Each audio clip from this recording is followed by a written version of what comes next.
It's that time of the year again when Chinese-Filipinos gather for the Chinese New Year. And before the formal celebration on January 31st, the Ateneo De Manila University has lined up activities to celebrate the relationship between China and the Philippines. Now, to shed more light on the Spring Film Festival 2014, we have with us here on Daybreak Sidney Christopher Bata. He's the director of the Ateneo De Manila University Ricardo Leong Center for Chinese Studies. And we also have Cris Garcia. He's the coordinator of the Confucious Institute. Good morning, guys, and welcome to Daybreak. Good morning. So very exciting.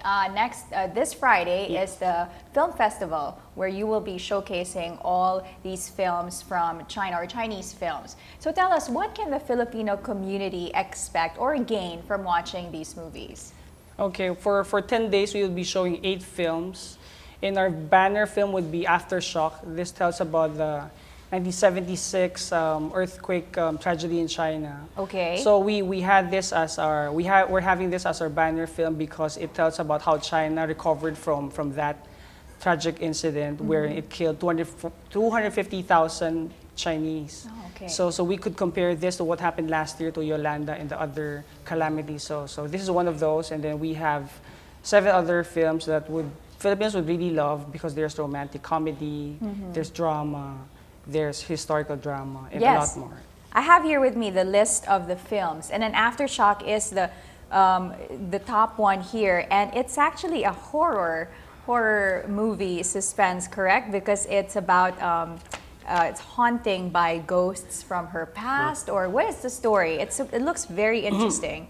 It's really the story of a mother who had 2 kids who survived the tragedy, and then how they grew up, how they would exercise the ghost, meaning the ghost from the past, meaning from the earthquake that devastated the whole place.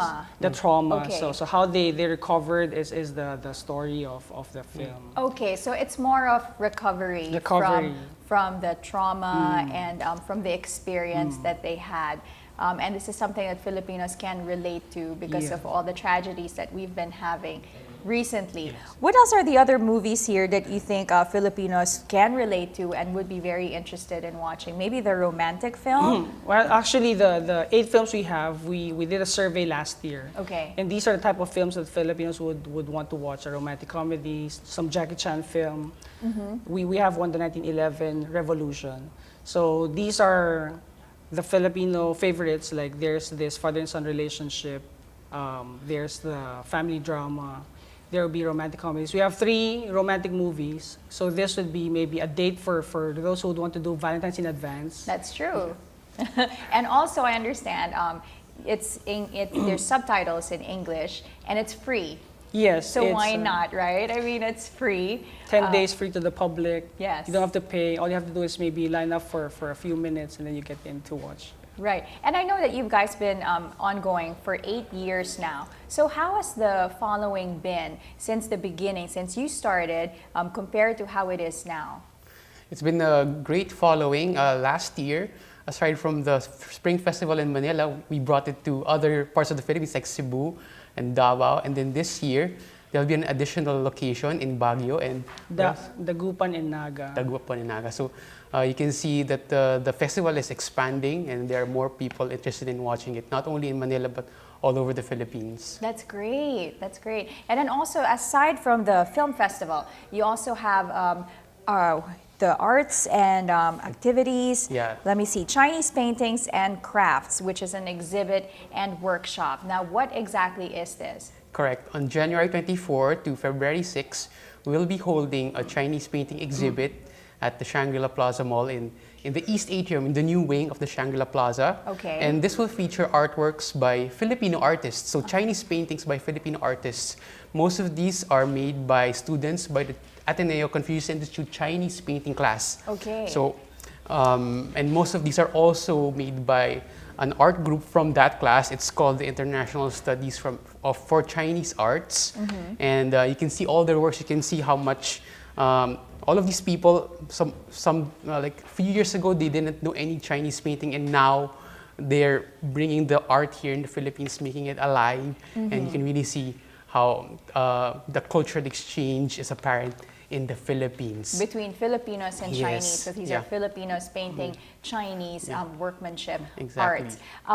I'm just curious, Yeah. can you buy these paintings? Yes, you can buy these Oh, paintings. great, But great. you'd have to approach the artist and us first. Okay, great. Aside from paintings, what other arts can they expect in the exhibit? On February 1, if you're interested in learning how to paint these works, we will have a free Chinese painting and crafts workshop February 1, also in the same venue, East Atrium of Shangri-La Plaza Mall, from 2 to 4 p.m. You can learn Chinese brush painting and also Chinese paper cutting, Chinese knots, and opera mask painting. So it's more of it's for the whole family. Okay. The adults can learn Chinese painting, and all the kids can learn how to paint the masks and learn how to tie Chinese knots. Those decorative knots that you see in Chinese New Year are the ones that have intricate designs. Yes, you can learn how to make that. Yes, yes. Oh, great. So it could be a family activity. Exactly. So for no age in particular, anyone Yes. can go and learn. Great, Yes. and no fee. It's Of course, free. yeah, it's which for is free. Great, great. And then also, I know you gave me this earlier on, so I was just opening it and I wanted to see what was inside. Amelin and I were talking about it, and she told me about it. But can you tell me?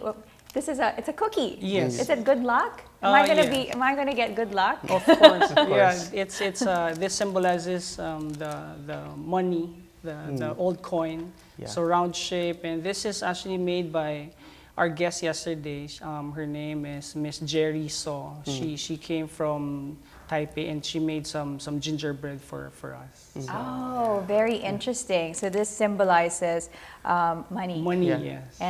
And the hole in the middle. Yeah. The ancient Chinese coins, they have a hole in the middle so you can string them up.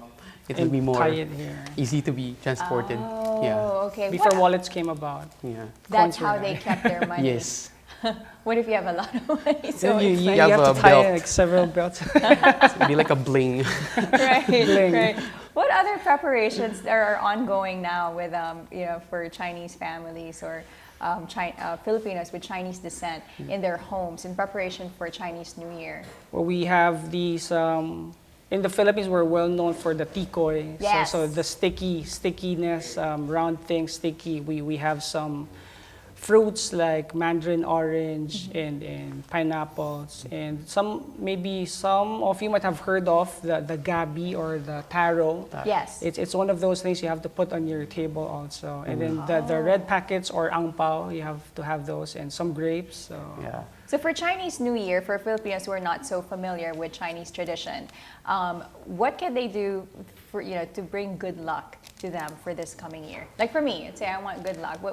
What can I do? What are Well, the Chinese traditions that I can do in my home very- or that I can yeah. wear? A very well-known Chinese tradition is to, set off firecrackers. Okay. So like what we do in New Year, actually Yes. that's originally a Chinese Yes, tradition. yes. Setting off firecrackers will scare away the evil spirits that are lurking around. Right, just like our New Year's, yes. So you can do that. Just do it in a safe place, of course. Yes, Yeah. of course. Wearing color red. Yeah, wear the color red. I will wear color red Wear In on and out, Tuesday. the whole thing, from top to From bottom. top to bottom, All everywhere. Okay. All red. Dye my hair red. Sure, Yeah. sure. Okay, and Amelin has a question for you. She said that 2 weeks after the New Year, will you have other festivities like the Lantern Festival, which is sort of similar to Valentine's? We would think of Yeah. something to follow up this one, but currently we don't have the lantern yet. Not yet. In the Confucious Institute, we offer Chinese classes, and usually, around a couple of weeks after the actual Chinese New Year, we give our students dumplings. We have a dumpling making Oh, yeah, celebration. that's great. So we bring everyone in our institute, and we make these dumplings because it's a tradition also in China, in the mainland, where it's an activity to bring the family together. They make the dough and make dumplings, For the the filling. reunions, one makes the and they dough, boil one it. rolls it, one Yeah. puts the filling. So we're trying to that's- bring that tradition here. That's in the great. Philippines I would too. love to bring that into my home. Well, thank you so much for coming in and telling us all about the festival and the upcoming activities. Again, can you please remind the people watching that where can they go for these activities if they want to be part of it? So starting the 24th or this Friday, we would have a 10-day film showing at the Shangri-La Plaza here in Mandaluyong. There are 8 movies, 10 days, all free to the public. Come and join us. And we would like to teach you a Chinese greeting. Okay. Just repeat after us. All right. Kong si, Oh, Kong si, Fa Cai Fa Thai. Cai. Thai. Okay. 恭喜发财. Kong Si Fa Thai. Yeah. Si Fa Cai. Yeah, that's Kong Si Fa Thai. What's that mean? bring you riches and luck Oh, okay. I'll say that prosperity every and day. prosperity. Yeah. Kong Si Fa Thai. There you go. Thank you so much for coming in, Cris and Sidney.